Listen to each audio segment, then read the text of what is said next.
Почитувани раководства на синдикатите, почитувани членови на синдикатите, почитувани членови на владата, представници на медиумите, дами и господа. Денес, по покана на синдикатите, тука сум заедно со вас, представниците на синдикатите и работниците во Република Македонија и наш социјален партнер, со кој континуирано соработуваме за доброто на нашата земја и за нашите граѓани.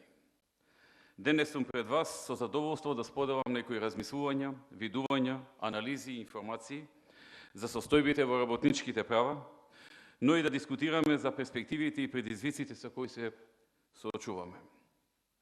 Пред да се осврнам на конкретните поединости за она што е направено и она што планираме да се направи, би сакал да истакнам неколку општи поенти. Сите живееме во оваа земја и тука живеат најголем дел од нашите блиски, семејствата и пријателите. Сите ние се залагаме за подобар стандард на граѓаните, за економски раст и развој на земјата и за отворање на нови работни места и вработување на народот. Како што имаме заеднички успеси, имаме и заеднички предизвици и грижи.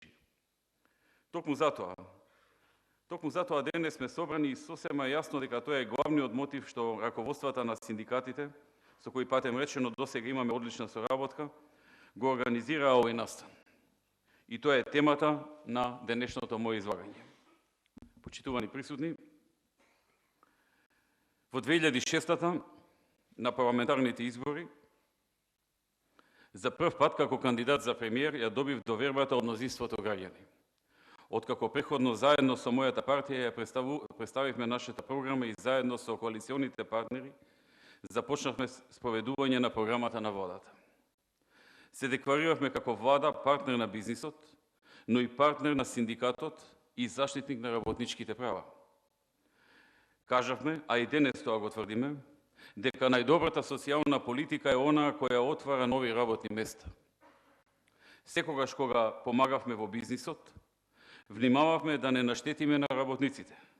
И секогаш кога исполнувавме предвози на синдикатот, внимававме да не го загрозиме обстанокот и конкурентноста на приватните фирми и бизнисот, бидејќи тој е оној кој е работодавец на најмногу од вработените, индиректно преку даноците и полнењето на буџетот ги плаќа и вработените во јавната администрација. И тој е оној кој отвара и ќе отвара нови работни места. Подосна во 2008 и 2011, откога се виде дека ветеното го остваруваме и повеќе од очекувањата, мнозинството граѓани ја потврди довербата на нашите политики. Овие нови политики внесоа многу промени во економијата, решија многу проблеми, но дадоа и многу подобри услови и за лицата кои се вработени и за лицата кои се вработија во смисла на обезбедувањето на потенцијал за отворање на нови работни места во реалниот сектор. Довербата пак добиена во 2011 беше уште поголема обврска за нас. Не само да продолжиме по зацртаниот пат, туку и да го засилиме нашето темпо на работа во сите сегменти, а особено во сегментот кој ги засега работниците. Се разбира, има уште многу работи кои треба да се подобрат и проблеми кои треба да се решат, за кои можам да ве уверам дека го имаат нашето полно внимание и на кои ќе останеме фокусирани и посветени во периодот пред нас. Како што кажав, работниците, работничките права, отварањето на нови работни места, вработувањата и континуираното подобрување на условите за работа се наш приоритет. Во оваа смисла би подсетил на некои од работите, мерките и активностите кои досега ги имаме направено во оваа област. Со цел да се овозможи подобрување на стандардот на вработените во јавниот сектор, јавната администрација, иако тоа го немавме ветено преходно, го немавме ветено пред изборите во нашата програма, ниту во владината програма, а согласно Законот за исплата на плати во Република Македонија, во 2007 се изврши зголемување на платите на оваа категорија на вработените во јавниот сектор, за 10%, а во 2008 уште една за 10%. Ќе потсетам, таков чекор преходно се немаше случајно во Македонија, а особено е значаен фактор што истото не беше направено под притисок на штрајкови или демонстрации. Едноставно, со новите економски политики, кои почнавме да ги воведуваме од септември 2006 со намалувањето на даноците и истовременото зајакнување на даночната дисциплина, успеавме со пониски даноци да прибереме повеќе пари во буџетот од преходно. Тоа беше доволно да повлечеме потек за кој преходно разговаравме и со раководствата на синдикатите. Планиравме ист таков чекор и во 2009 но острата светска криза ги одложи нашите планови. Следуваат тешки економски години во светот и во Европа, со намалување на платите во јавниот сектор и со масовни отпуштања од јавниот сектор во голем број земји. Но во Македонија тоа не се случи. Се задржа стабилноста, како во многу малку земји во тој период низ Европа. Со нова одлука и со законските измени од 2013 година се уреди покачувањето на платите на вработените во јавниот сектор за нови 5%, и ја користам и ова можност да потврдам дека вработените во јавниот сектор ќе добијат ново покачување на платите за 5%, започнувајќи со септемвриската плата која се зема во октомври. Со тоа и со олабувањето на европската должничка криза, како и со континуираните економски реформи на владиниот тим, постепено се враќаме на преходно зацртаните политики и планови. Во повеќе наврати направивме измени на Законот за работни односи, за кои синдикатите даваа своји аргументирани предлози и учествуваа во постапката на нивното изготвување во насока на поголема заштита на работниците и промовирање на работничките права. Така, надоместокот за време на суспензија е зголемен и изнесува 50% од платата која работникот ја примал преходниот месец. Со закон зајакната е улогата на синдикатот и неговото навремено информирање и консултирање за прашање од интерес на работниците. Допрецизирани се одредбите за забрана на дискриминацијата, за поголема правна сигурност на работниците преку зајакнување на договорите за вработување, заштитата на младите и забрана на детскиот труд, прецизно се дефинирани поимите работно време и ног на работа. Како влада, континуирано промовираме поголема заштита на работниците и одговорно однесување на работодавачите. Па така во случај на неспособност за работа на работникот до која дошло поради повреди, настанати заради необезбедени мерки од страна на работодавачот, работодавачот го испаќа надоместокот на плата и по истекот на 30 дена отсуство од работа. Воведовме законска заштита на жената во случај на бременост, раѓање и родителство и забрана на сите облици на дискриминација врз оваа основа. Дури и при интервју при прием на работа, законски строго се забрани и се предвидува сериозни санкции доколку работодавачот се распрашува за плановите на жената во однос на бременост. Прецизирани се одредбите со кои се регулира работно-правниот статус на сезонските работници. Јавните огласи за вработување даваат информација за висината на платата за работното место кое треба да се пополни. Дефинирани се рокови во кои огласот мора да заврши со казни за работодавецот, ако го пролонгира рокот за одлучување.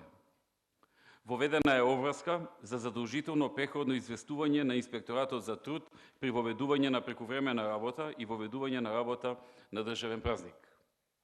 Предвидени се услови, согласно кои, по исклучок, работниот однос заснован на определено време може да се трансформира во работен однос на неопределено време и пред истекот на предвидениот рок од 5 години, право кое досега го имаат искористено преку 10.000, помеѓу 5 и 10.000 работници.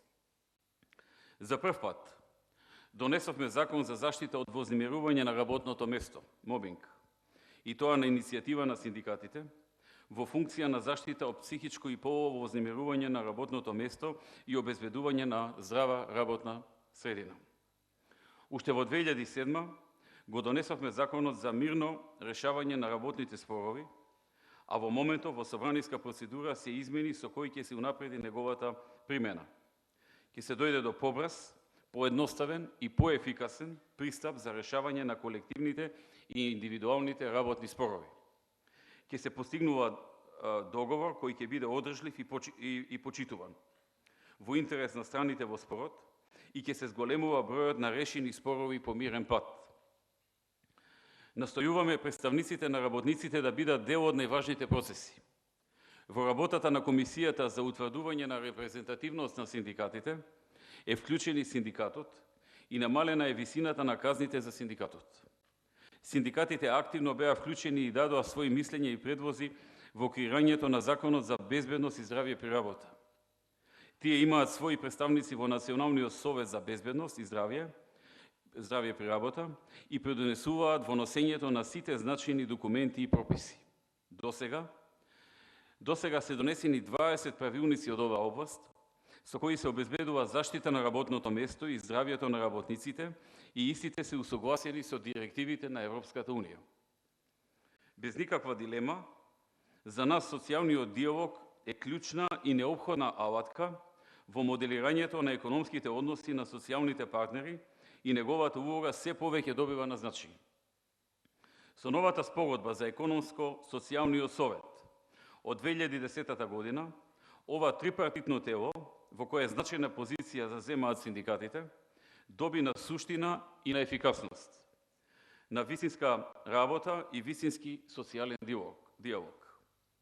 Во периодот 2010-2013 на економско-социјалниот совет се расправаше за многу значајни прашања од економско-социјалната сфера и работно-правната положба на работниците и повеќе иницијативи и меѓународни конвенции.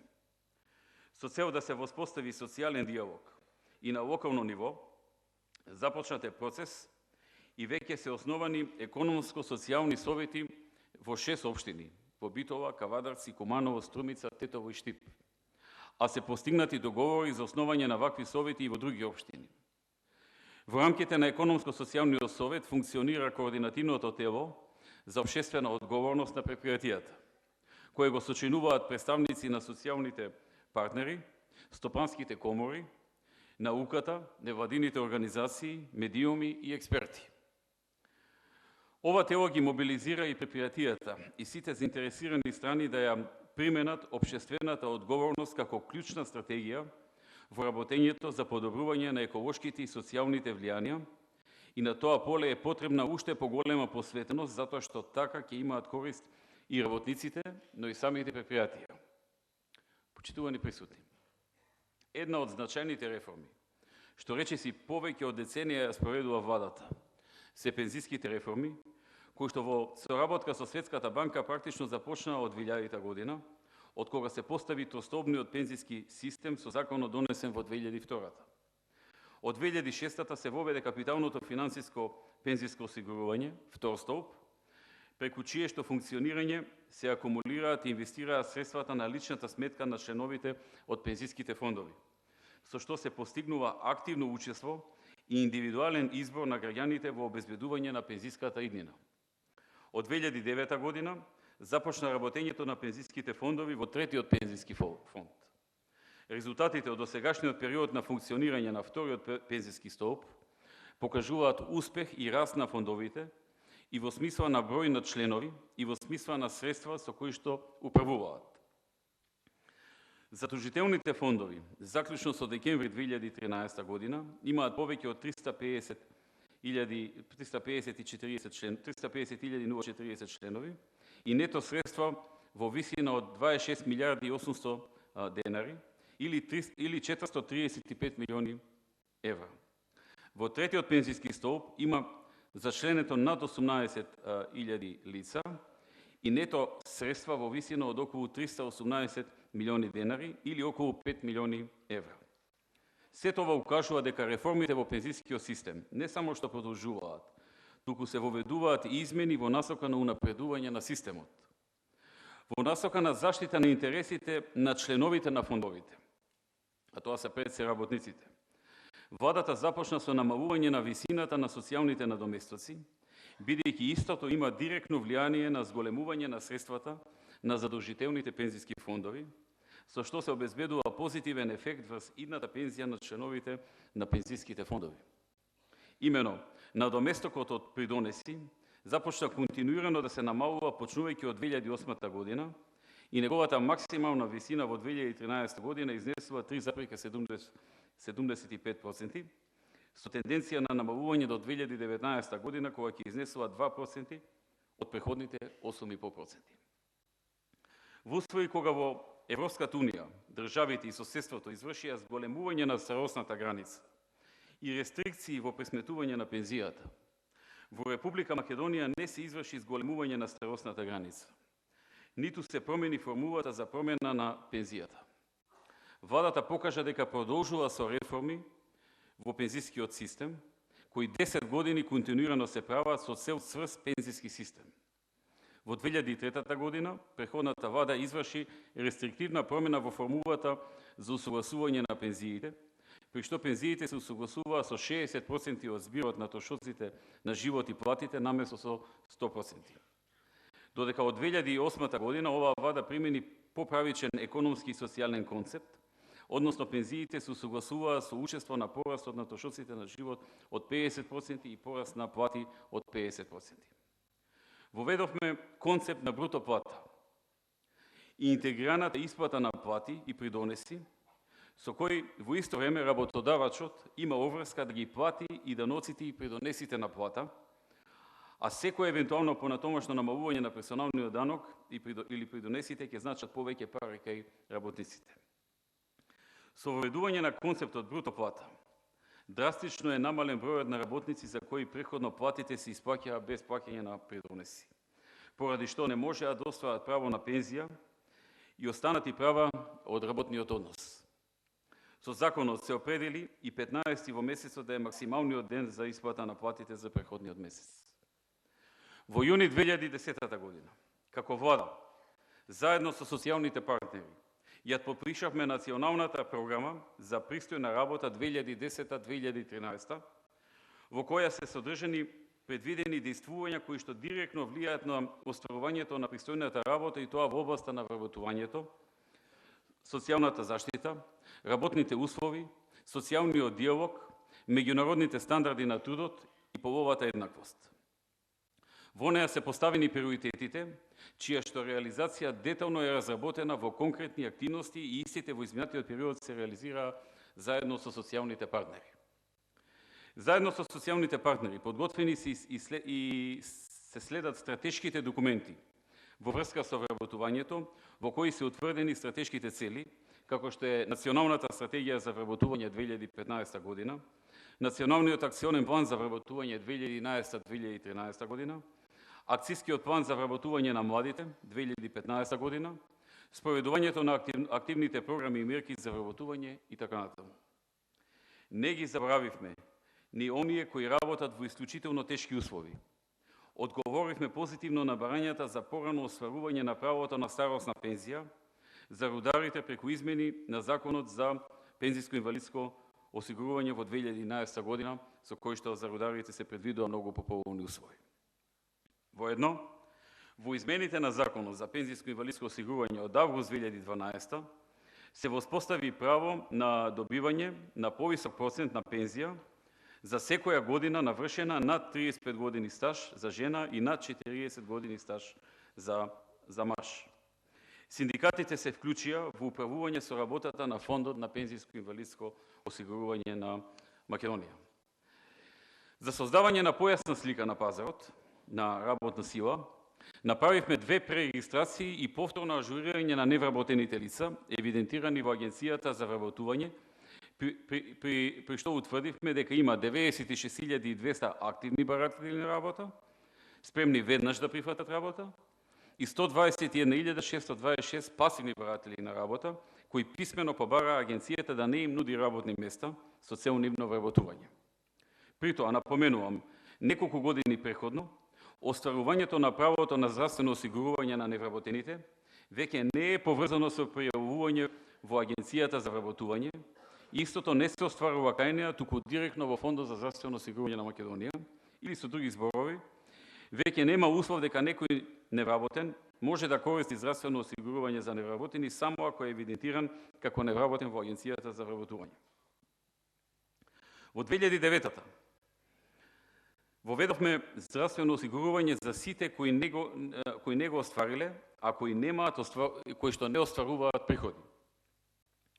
Почнаа да се применуваат договорите за социјално осигурување со Австралија и со Канада.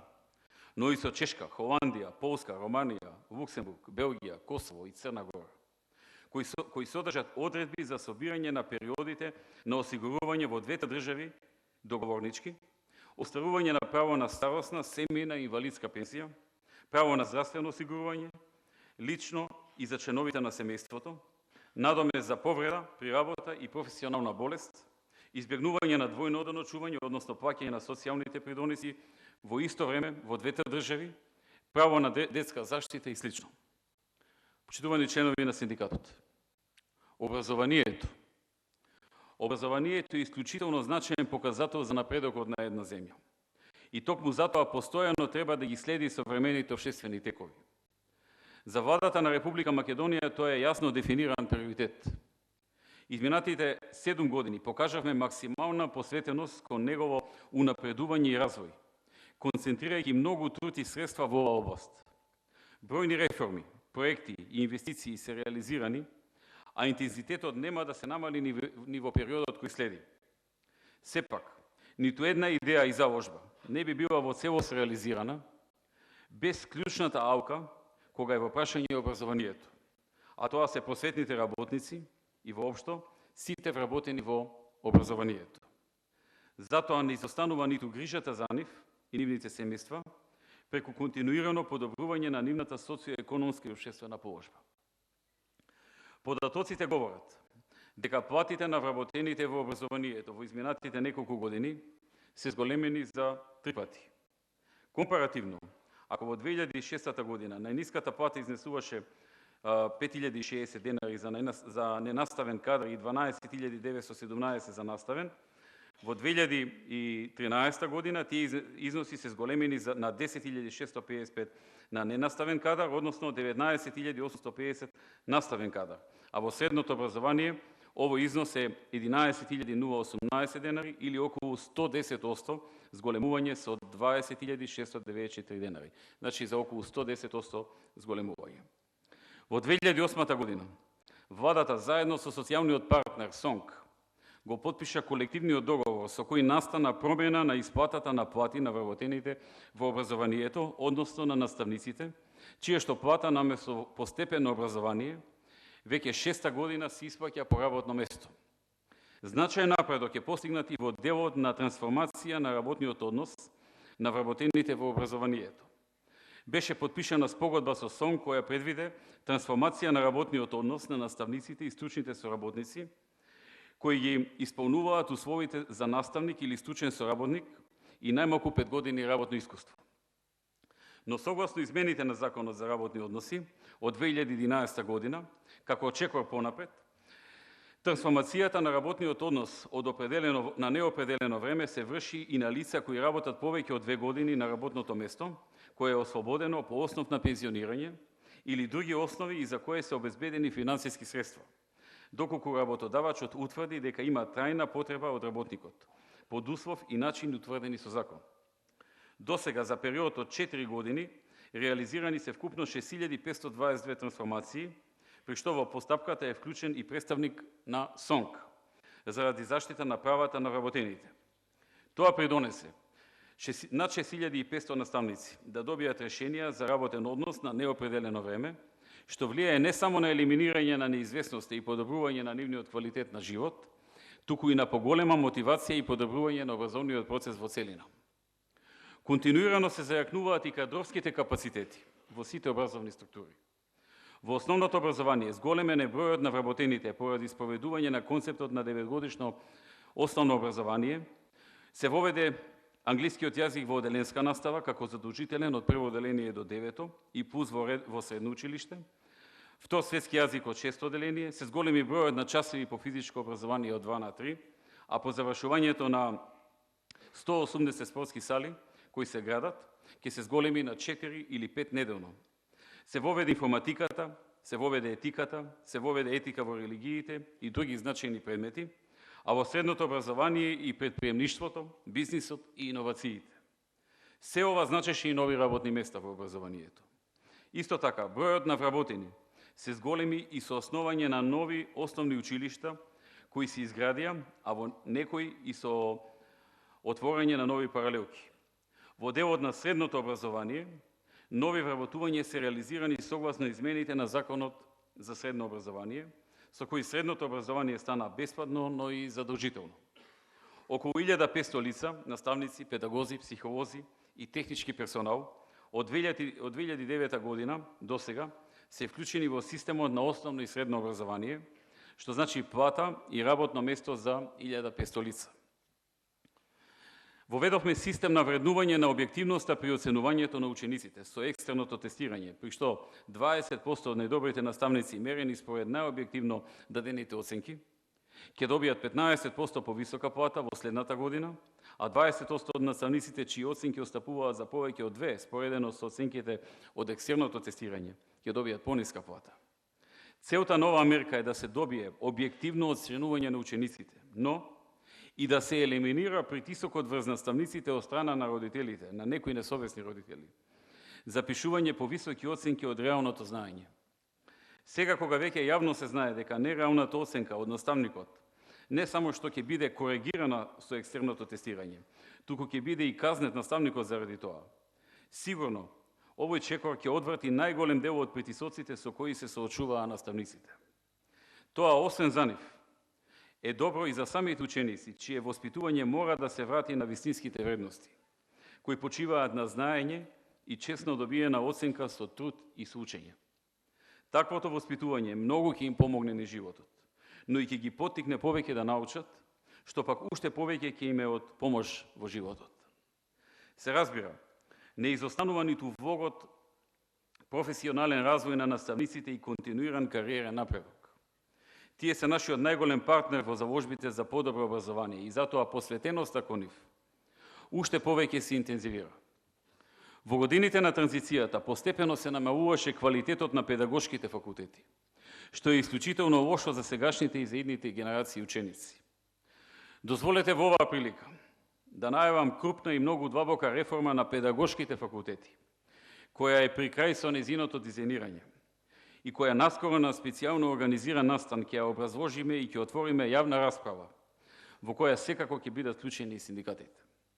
Таа ќе биде многу стимулирачка и мотивирачка за најдобрите ученици од средните училишта да се запишуваат на педагошките факултети, но ќе биде многу сеофатна, зафаќајќи ги сите слабости на системот во овој дел. Исто така, сакам да најавам дека наскоро владата ќе излезе и со проект за стипендии за наставници кои ќе се запишат на топ 200 универзитети на магистерски студии од областа на образованието и едукацијата во време трајање од 1 година, со право на мирување на работниот однос и со обврска да се задржи работното место во трајање од најмалку 5 години по завршување на студиите. Најавувам дека владата планира и креирање на фонд или соодветна постапка за соработка помеѓу училиштата во Македонија и училиштата во Европската Унија со фокус на размена на наставен кадар заради стекнување на најдобрите искуства и практики во светот во оваа област. Загрижени од многуте испревртени вредности, особено во периодот на транзицијата, владата планира и соодветна кампања за подигнување на свеста кај родителите и учениците, за улогата на наставникот и почитување на улогата на наставниците во образовниот процес и во општеството. Во културата, ресорното министерство, во соработка со СОНК, како репрезентативен синдикат, подготви колективен договор за култура, во кој се утврдени работни места кои ќе бидат исти за сите вработени во културата, согласно спецификата на установата, со што секој вработен во културата за исто работно место ќе добие иста плата. Откако се увиде дека во минатото неправедно биле изоставувани и депресирани платите во секторот култура, без било какви притисоци, во разговор со синдикатите, донесовме одлуки со кои се зголемија и платите на вработените во театрите, во Македонската филхармонија и во Македонската опера и балет за околу 60% од преходно постоечките. Со последните законски измени се овозможни субвенционирање со цел стимулирање и создавање домашна музичка продукција, за која исто така со законот за медиуми со кој се воведува одреден број часови за задолжително емитување домашна музика и домашна играна продукција, ќе продолжи поддршката. Силно сме фокусирани на здравството. по обезбедување на најсовремена опрема и апарати во вредност од над 100 милиони евра и со реновирање и изградба на нови здравствени капацитети, исто така во вредност од над 100 милиони евра. Интензивно работиме на подобрување на условите на вработените во здравството, преку инвестирање во нивниот капацитет, подобри и поправични примања, но и сериозни можности за континуирано стекнување на нови знаења на медицинските лица. Во оваа област се зголеми основната плата на работникот во делот на додатоците на платата, кои се определуваат за посебните услови при работа, како што се работа во смени, ноќна работа, продолжена работа и работа во празници. Со донесувањето на анекс на колективниот договор се создадоа потребните предуслови за склучување на договори за двоен работен однос за професорите од Медицинскиот факултет во Скопје. Како посебно значен во оваа реформа, сакам да го истакнам донесениот анекс на колективниот договор во соработка со репрезентативниот синдикат, чија најважна придобивка е корекцијата на коефициентите на докторите, специјалисти, заради овозможување на постигнување на соодносот од 2:1, кој е минимален стандард секаде во светот во однос на медицинските сестри, а кој беше нарушен во преходниот период со преходна корекција на коефициентите на другиот персонал кој работи во здравствените установи. За таа цел, минатата година започнавме процес на корекција на коефициентите од 19,2% за лекарите специјалисти со одредена динамика. Станува збор за околу 7.600 денари зголемување на бруто или околу 5.200 денари нето основна плата, што значи дека и додатоците се пресметуваат на повисоката плата. И до овој момент реализирани се 9,6% или 50% од предвидената корекција која ќе биде комплетна со мајската плата во 2014 година. Инаку, реалното зголемување е многу поголемо поради додатоците, а особено важна е корекцијата на соодносот на платите на медицинските сестри со средно образование во однос на докторите 1:2.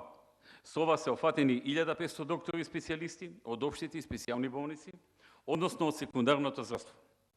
Изразено во пари, тоа значи дека само за основна бруто плата се добиваат дополнителни 11.400.000 денари месечно, односно 136.800.000 денари годишно, или приближно 2.230.000 евра годишно.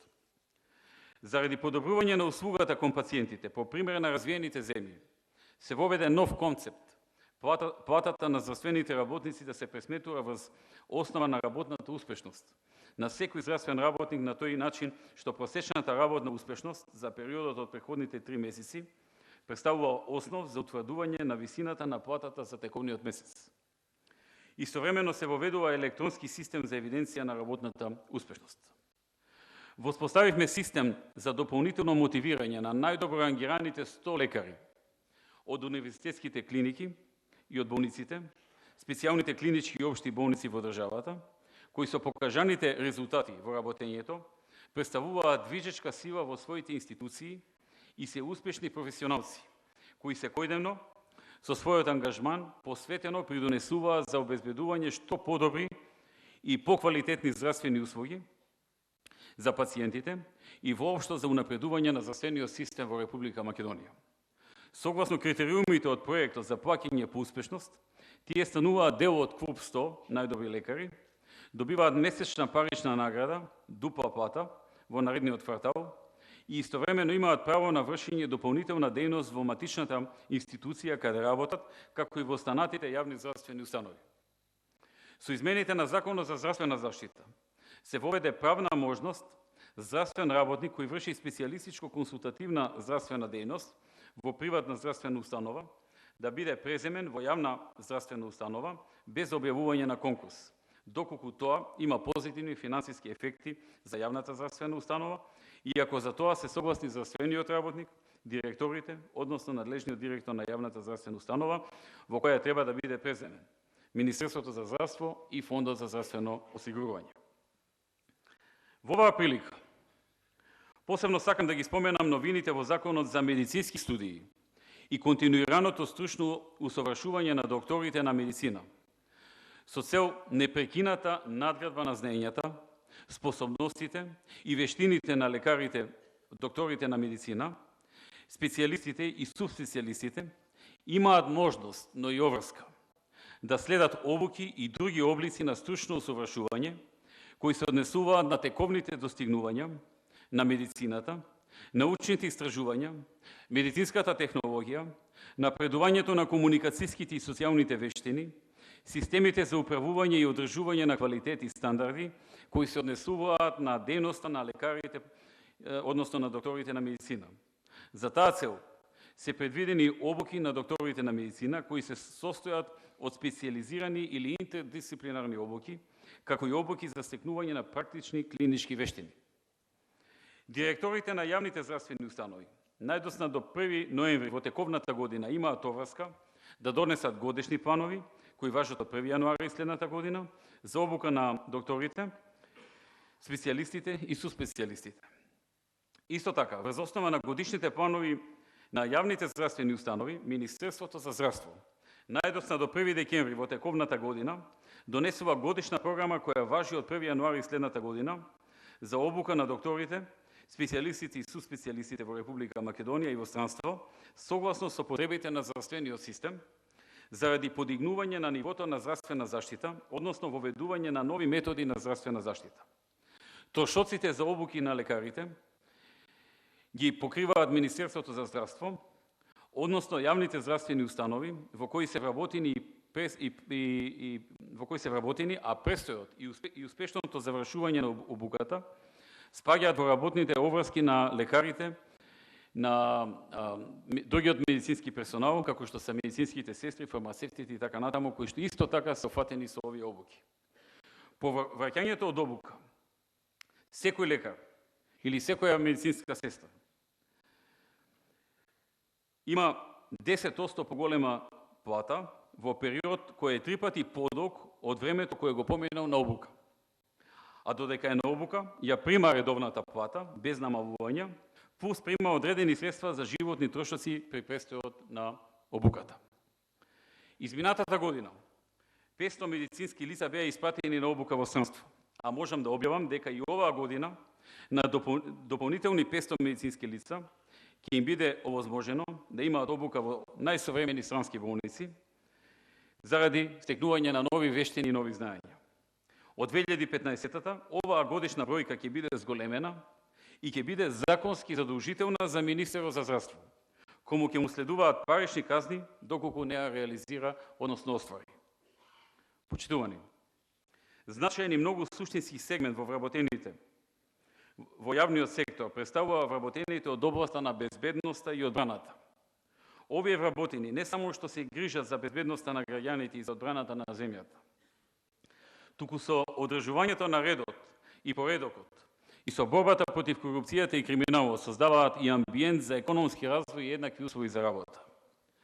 По преходното зголемување на старосната граница за професионалните војници, најпрви од 35 на 38 години, а потоа од 38 на 45 години, како што веќе знаете, владата изработува предлог законско решение со кое ќе се исполни барањето на професионалните војници по завршувањето на службата во армијата како професионални војници на нивна 45 годишна возраст да бидат прераспределени на работа во државна служба.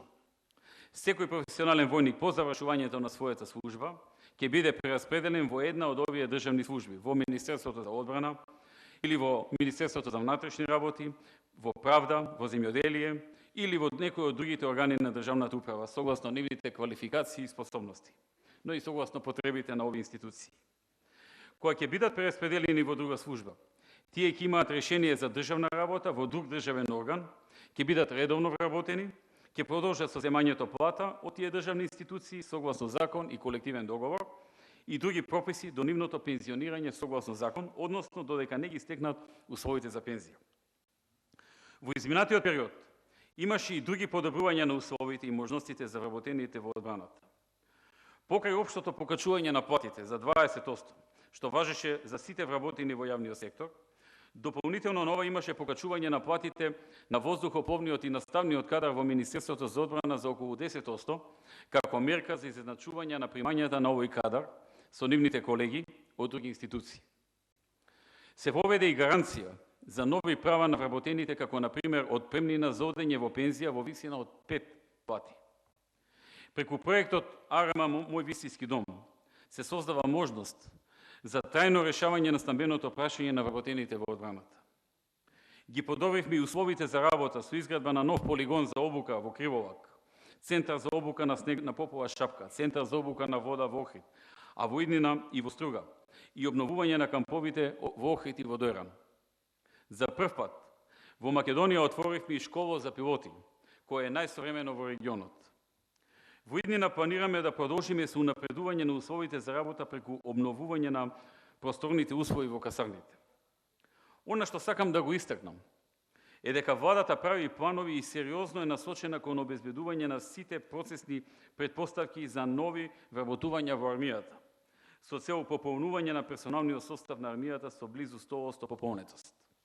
Вториот стратешки фокус во одбраната ќе биде доопремување на армијата со потребната опрема во долгорочниот план за развој на одбраната, се разбира чекор по чекор и по строго утврден план и програма. Исто така, во областа на безбедноста и подобрувањето на статусот на вработените во Министерството за внатрешни работи е направено многу. Со Законот за внатрешни работи се овозможи пензионирање под посебни услови со навршување на 40 години пензиски стаж, без оглед на години на возраст. При тоа, старосната пензија се утврдува во висина од 80% од просечната месечна нето плата, што работникот ја остварува во текот на најповолните 10 години од пензискиот стаж. Предвидовме право на отпремнина во висина од 5 просечни месечни нето плати. Овозможивме вработените да користат неплатено отсуство во времетрајање од најмалку 2 години поради стручно усовршување кое не е финансирано од страна на Министерството, за кој временски период на работникот му меруваат правата од работен однос. Вработените во МВР добија право на бесплатна правна помош, доколку против нив се поведе или води кривична, прекршочна или парнична постапка поради интервенции во вршењето на работата. Работниците веќе не можат да бидат распоредени надвор од местото на живење. Подобрена е правната сигурност на работникот кој не може да биде распореден на пониско место без водење на дисциплинска постапка. Дисциплинската мерка усвоен отказ веќе не постои, а постапката при распоредување и унапредување на работниците е транспарентна, со објавување на интерен оглас. Работникот не може да биде распореден за време на боледување, породилно отсуство или други случаи на платено и неплатено отсуство. За прв пат донесовме закон за полиција со кој е зголемен износот на средствата наменети за додаток на плата на полициските службеници од преходните 20% на 30%, поради видот, природата и сложеноста на полициските работи, како и поради тежината на работите и посебните услови под кои тие се извршуваат. Полициските службеници добија право да извршуваат определени работи, самостојна или дополнителна стопанска или професионална дејност, што не се во судир со полициските работи. Право да бидат упатени на работа во странство врз основа на договорите за меѓународна полициска соработка, како и можност за учество на полициски службеници во меѓународни цивилни операции и мировни мисии.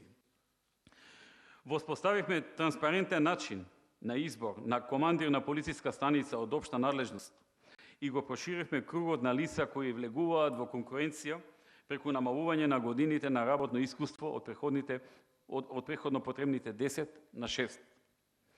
Со колективниот договор на МВР, ни социјален диалог постигнавме согласно со синдикатот за зголемување на надоместот за прекувременна работа за време на празник од 50% на 150%. Овозможивме 3 дена зголемување на годишниот одмор за лице со најмалку 60% телесно оштетување и повозрасен работник, 59 години за маж и 57 за жена, и работник кој чува дете со посебни потреби. Го подобривме статусот на воздухопловниот персонал, кој стекна право на паричен надоместок во висина над 12% од просечната нето плата во преходните 3 месеци за член на екипаж на воздухоплов, кој се стекнува со определено звање. Овозможивме право на надоместок на плата за работа во неработни денови, утврдени со закон, што му припаѓа на работникот во тие денови, кога не работи, и плата за поминатите часови на работа, зголемена за 50%. Вработените во МВР добија право на платено отсуство за одбрана на магистратура, докторат и полагање на правосуден испит 3 дена и за прв училишен ден на првач. Исто така, со Законот за работните односи воведовме право на прекувремена работа на работниците во МВР, кои вршат посебни должности и овластувања подолга од 190 часа годишно, што е законски пропишан максимум за останатите работници на ниво на држава, поради извршување на итни и на неодложни работи. Во соработка со Македонскиот полициски синдикат донесена е првата листа на плати на МВР, каде е утврден износот на платата на секое работно место. Отпочната е процедурата за градење на систем на безбедност и здравје при работа, каде синдикатот ја има клучната улога. Подобрени се условите за работа на Македонскиот полициски синдикат, воспоставена е посебна заштита на синдикалните представници, а за прв пат е организирано професионално ангажирање на 5 синдикални представници кои ќе бидат платени од Министерството. Како посебен и единствен институт, основан е Економско-социјалниот совет на Министерството за внатрешни работи.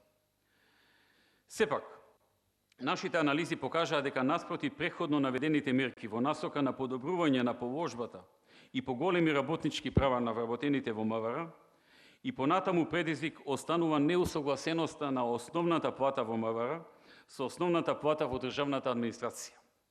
Затоа, денес сакам да објавам дека владата во соработка со синдикатот за надминување на овој предизвик ќе изработи повеќе годишна стратегија за усогласување на основната плата во Министерството за внатрешни работи со основната плата во јавната администрација која ќе обезбеди: прво, етапно усогласување на структурата на платите во МВР, за да бидат слични со основната плата во државната администрација и платите на другите полициски служби во земјите во регионот, преку корекција на платата по ранг, давајќи приоритет на ниските плати, стандардизација на разлика на плати помеѓу ранговите и нивоата, признавање на посебната улога на МВР во општеството заради ризиците, функциите кои ги врши и специфичните задачи во кои не се вклучени други структури на јавната администрација.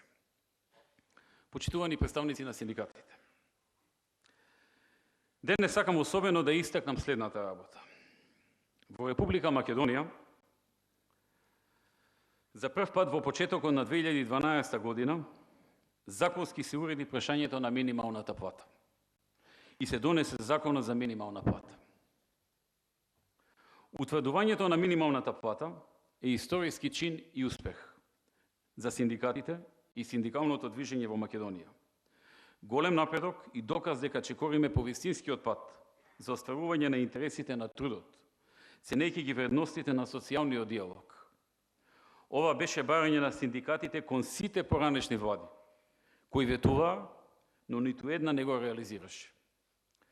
Законот започна да се спроведува со исплатата на плати од јануари 2012 година, а висината на минималната плата за 2012 година се утврди на износ од 8.050 денари на месечно ниво за полно работно време. Со цел да не се предизвикаат проблеми во исплатата на минималната плата, во дејностите со пониски плати, во законот беше предвиден период на усогласување од 3 години за дејностите производство на текстил, производство на облека и производство на кожа и слични производи од кожа. И тоа за овие гранки минималната плата во 2012 е 6.262 денари, во 2013 е 6.859 денари. Во март 2014 требаше да биде околу 7.400 денари, додека пак во 2015 треба да се достигне износот од 8.050 денари. Во меѓувреме се создадува услови за денеска да можам да ви соопштам една многу значајна вест. Денес сакам да објавам дека по овој историски успех со воведувањето на минимална плата, владата во следните 10 дена ќе изработи законско решение со кое минималната плата ќе се зголеми од сегашните 8.050 денари на 10.080 денари во 3 годишна динамика, почнувајќи од март 2014, па завршувајќи со март 2016 година, и тоа. Од март 2014 година минималната плата ќе се покачи од сегашните 8.050 денари месечно на 8.800 денари месечно. Од март 2015 минималната плата ќе изнесува 9.590 денари и од март 2016 10.080 денари. Ова значи, со закон, работодавачите ќе бидат обврзани да ја зголемат платата на ниво еднакво или поголемо од минималната плата. Во дејностите, каде досега заради спецификата на дејноста имаше посебна динамика на прилагодување, а тоа се платите во текстилот и во кожарството, минималната плата ќе се зголеми со платата, ќе се зголеми со соодветен вид на динамика. Почнувајќи со платата исплатена за март 2014 година, минималната плата за овие гранки ќе изнесува 7.500 денари, а со платата исплатена за март 2015 минималната плата во овие дејности ќе биде 8.050 денари, а од март 2016 таа ќе биде 9.000 денари.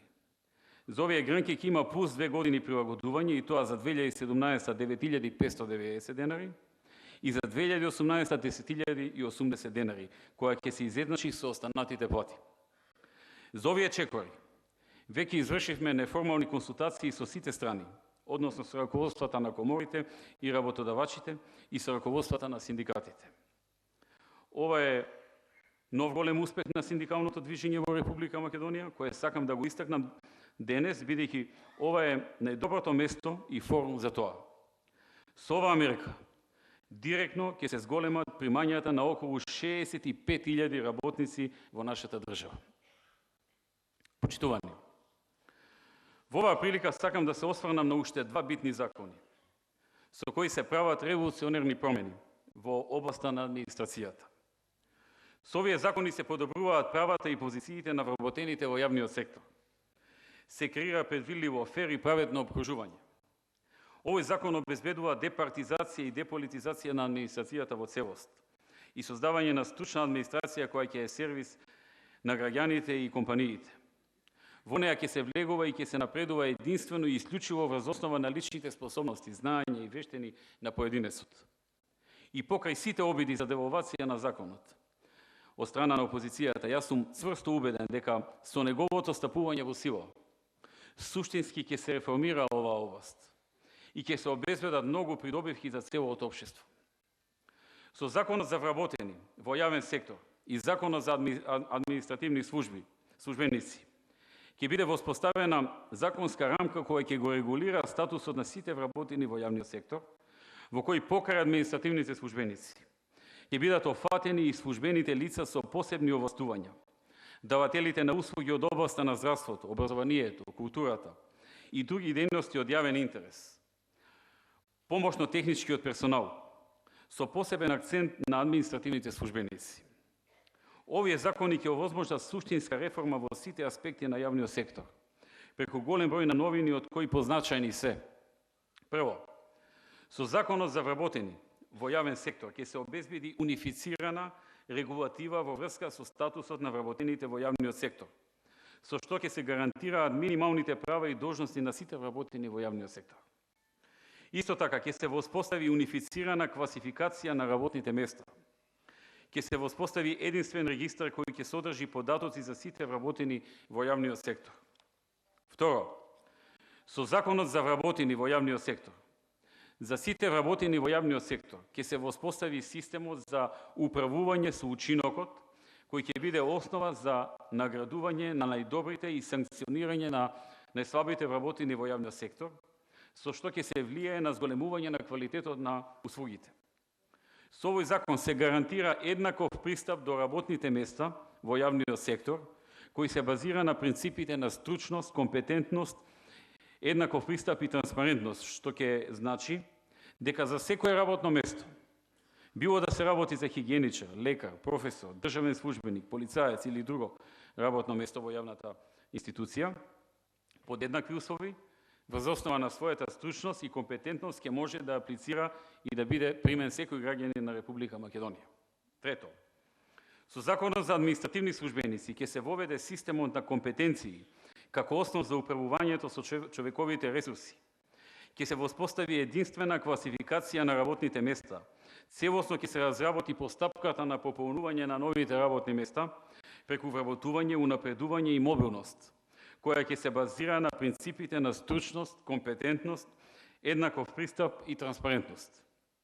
Четврто, со Законот за административни службеници исто така ќе се воспостави целосно нов систем на стручно усовршување на административните службеници преку генерички и специализирани обуки и менторство, кои ќе бидат задолжителни, ќе ги организира институцијата, а ќе бидат во насока на зголемување на квалитетот на работата на администрацијата.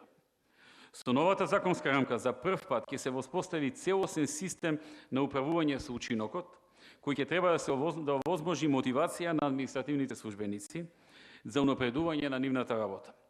Имено преку една целосно разработена транспарентна постапка, во која наместо како досега да учествува само предпоставениот, шефот, покрај предпоставениот ќе учествуваат и 4 други колеги со кои службеникот соработувал, како и двајца оценувачи надвор од институцијата, кои ќе бидат граѓани во случај каде службеникот има непосреден контакт со нив.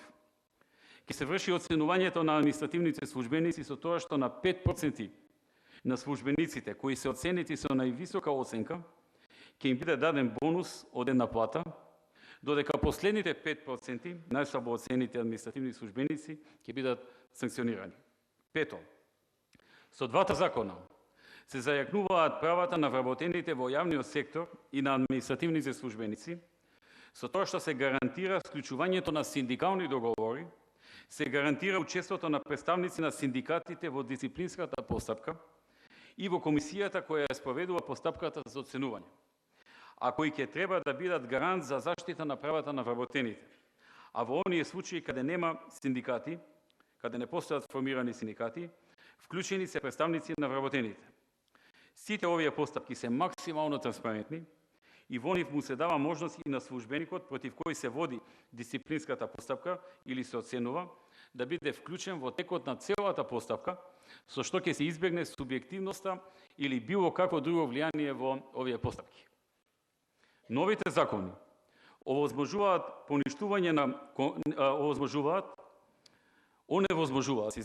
новите закони оневозможуваат поништување на конкурси во ситуација кога не се квалификувале на испитите оние кандидати кои раководителот на институцијата ги посакувал и се става ред како никогаш досега при приемот на нови вработени со цел да се примат најдобрите и најспособните.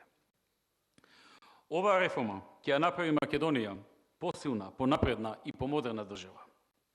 Почитувани, иако не е исклучива и директна ингеренција и работа на синдикатот, сепак во оваа прилика би сакал да го истакнам и прашањето на невработените лица кои останале без работа од државна фирма по основ на стечај или технолошки вишок или ликвидација. Како што најавив, владата ќе донесе законско решение за целосно решавање на проблемите на овие лица, односно измени во Законот на материјално обезбедување на невработените лица поради приватизација на предпријатијата со доминантна собственост на државата во периодот од 2000 до 2004 година, кој што беше донесен преходно во 2008 година, и тоа преку подигнување на горната граница на годината, за која ќе важи законот, со што ќе се овозможи да бидат офатени и работници кои останале невработени од државни фирми или пак фирми во доминантна државна собственост и по 2004 година, заклучно со 31.12.2013 година. Со овие измени, кои ги предвидуваме, се планира да се реши проблемот на околу нови 3000 лица, кои ќе добијат паричен надоместок во висина од најмалку 7100 денари. Кога зборуваме за оваа тема, би сакал да истакнам уште две работи. Со измените и дополнувањето на Законот за стечај се предвидени новини. Се воведува посебна постапка за реорганизација пред стечај, со што се решава неликвидноста пред отворање на стечајна постапка. Ова е постапка со претходно подготвен план за реорганизација, со кој се намируваат доверителите. Доколку се постигне согласност на планот за реорганизација, постапката се заклучува и се спроведува планот за реорганизација. Ова е можност за надминување на доверителите, за намирување на доверителите и продолжување на деловното работење на должникот под услови и на начин определени со прифатениот план за реорганизација, што ќе придонесе во доста случаи да немаме отпуштање од работа, туку продолжување со работа на работниците кои ќе продолжат да работат во фирмата која е реорганизирана. Второто се однесува на Законот за вонсудско спогодување. Согласно постоечката законска регулатива, во ситуација кога трговските друштва, трговци поединци или други субјекти кои вршат профитна дејност ќе западнат во состојба на неликвидност и инсолвентност, не постои можност за надминување на таквата состојба на начин што ќе овозможи нивно понатамошно работење, односно враќање во состојба на ликвидност и солвентност. Во ваква ситуација, единствено можно решение досега беше отворање на стечајна постапка по донесен предлог од страна на овластен подносител, со која должникот најчесто 98% завршува со ликвидација и неговото бришење од регистарот, а работниците без работа. Со предложениот нов закон се овозможува на должникот да спречи отворање на стечајна постапка на тој начин што доверителите доброволно гласаат за прифаќање на изготвениот план за финансиско реструктурирање на должникот и негово враќање во нормална состојба. Тоа е состојба на ликвидност и солвентност. Со донесувањето на Законот за вонсудско спогодување ќе се намали бројот на отворени стечајни постапки, бидејќи се очекува еден дел од должниците кои ќе западнат во состојба на неликвидност и инсолвентност да бидат решени, тоа е доведени во состојба на ликвидност и солвентност во постапка на вонсудско спогодување. Овој закон се очекува да даде соодветен придонес и во зголемување на стапката на вработеност, на тој начин што ќе се спречи ликвидација на фирмите, на дел од фирмите со отворање на стечајна постапка. Се донесе и специјален закон за решавање на најкомплицираните стечаи на сите фирми кои од 1986 до 2011 заглавиле во судските лабиринти, и планот е во рок од околу една година овие стечаи во вкупно 320 фирми да завршат. Во дел од нив, вработените ќе добијат барем дел од ликвидационата маса, а кај некој од нив, со продажбата на имотот, новите собственици ќе бидат овозможени да отворат нови работни места. Драги пријатели, на крајот дозволете да се осврнам на уште неколку поенти кои ќе овозможат подобрување на состојбата со вработувањата или пак ќе придонесат за подобрување на позицијата на определени целни групи на пазарот на труд, за што се залага и синдикатот. Прво, оперативниот план за активните програми и мерки за вработување за 2014 година. Од 2007 година владата го спроведува оперативниот план за активни програми и мерки за вработување, при што од 2007 до 2013 во активни мерки учествувале вкупно 54.958 и преку истите се вработиле 30.524 лица. Оваа година продолжуваме со оперативниот план за 2014. Во него дефинирани се видови на активни програми, целните групи, потребните средства и изворите на средства, како и конкретните активности, рокови на субјектите надлежни за спроведување на одделните активности. Оваа година, преку оперативниот план за активни програми и мерки за вработување, се планира да учествуваат 9135 активни баратели на работа, за што се обезбедени 525 милиони денари. Со овие средства предвидено е да се вработат над 4000 луѓе. Дозволете да напоменам дека од 2006 до денес отворени се над 100.000 нови работни места, а невработеноста од тогашните околу 38% падна на историски најниските 28,7%.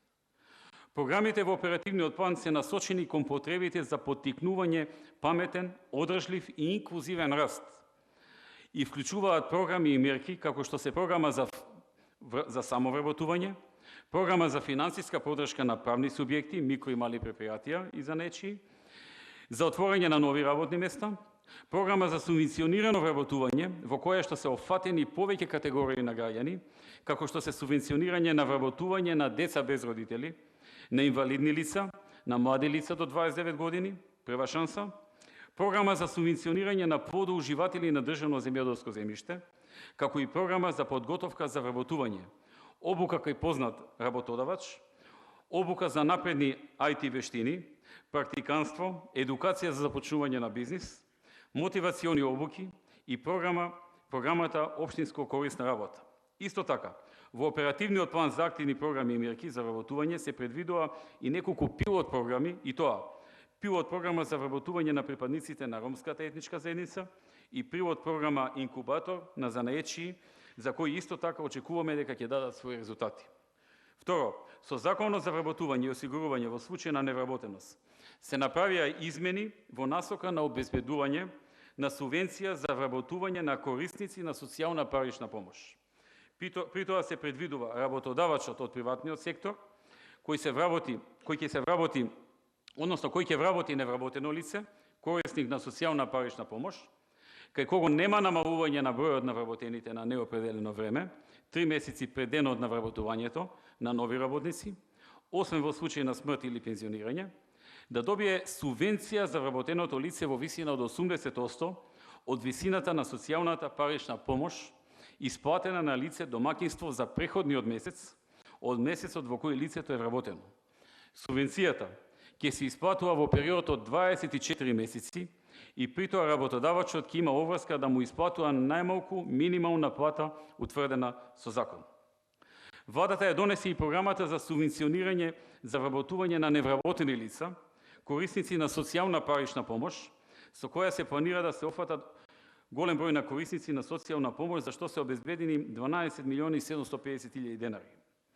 Вкупниот износ на субвенцијата е 17.000 денари месечно по вработено лице за период од 6 месеци, од кои 14.000 денари за исплата на бруто месечна плата по вработено лице и 3.000 денари месечно на работодавачот за покривање на трошоците за обука и материјали за период од 6 месеци. По истекот на 6 месеци на субвенција, работодавачот го задржува работникот најмалку дополнителни 6 месеци, вкупно 12 месеци. Во завршна фаза е и огласот за вработување на 300 лица со инвалидност во јавната и државната администрација, при што набрзо ќе се направи селекција, а околу 3000 инвалиди вработени во приватниот сектор и заштитните друштва ги користат поволностите од Законот за вработување на инвалиди. 300 лица со физички и интелектуален инвалидитет ќе вработи владата во државната администрација. Вработувањата предвидуваат 160 помошници со ниско образование, 100 референти со средно или вишо и 40 високо образовни советници. За кандидатите пресудни ќе бидат бодовите од трите предвидени категории јавно објавени. Со Законот за работните односи, покрај отсуството поради бременост, раѓање и родителство, како дополнително право го утврдивме и правото на родителско отсуство, кој има за цел да им овозможи на родителите да учествуваат во негата и огледувањето на детето до одредена возраст. Ова право родителот може да го оствари по завршување на отсуството од работа поради бременост, раѓање и родителство, односно работничката има право на неплатено родителско отсуство со здравствено осигурување до 3 месеци во периодот до навршување на 3 годишна возраст на детето, во најмалку 3 дава заради грижа за детето. Доколку за време на користењето на правото работничката за времени не го губи правото на надоместок на плата по основ на бременост, на раѓање или родителство. Во наредниот период ќе се фокусираме на договарање со цел подпишување на општиот колективен договор за јавниот сектор, на формирање на посебна канцеларија на економско-социјалниот совет како мерка на унапредување на социјалниот диалог, а законите кои ги засегаат работниците да бидат достапни за коментари и мислења од синдикатите пред да ги усвојува владата, што и досега во значајна мерка се практикуваше, но постои простор за понатамошно подобрување. Почитувани, како и досега, ние мораме да продолжиме да соработуваме. Владата и синдикатите, да ги слушаме вашите мислења и предвози, да дискутираме и да преземаме најдобри мерки во секој даден момент. Јас сум оптимист за 2014 и покрај ведливите предизвици во Европа и во соседството. Со мојот тим ќе продолжам денонокно да работам за добро на Македонија и на сите граѓани во неа. Ова што го кажав е само еден дел од она што го работиме и го решаваме и од она што го планираме. Се надевам дека овие информации ќе ви помогнат во вашите нови планови и идеи за подобрување на статусот на работниците, а на многумина ќе им помогнат и за креација на идеи кои што ќе бидат новини во овој сектор. За сите овие и многу други работи сакам да се заблагодарам на соработката на раководствата на синдикатите, соработката на сите министри во владата и државни функционери, но и на сите вас, членови на синдикатите тука присутни, кои соработувате со нас, праќавте идеи и дававте сугестии. на медиумите и на опозицијата, чии критики кои што беа добронамерни, беа добредојдени и артикулирани во решенија на проблемите. Благодарност и до мојот кабинет и моите советници, благодарност и до јавната администрација, која ги спроведува овие проекти и се разбира благодарност на поддршката и вербата во нас на мнозинството граѓани на Република Македонија. Ви благодарам.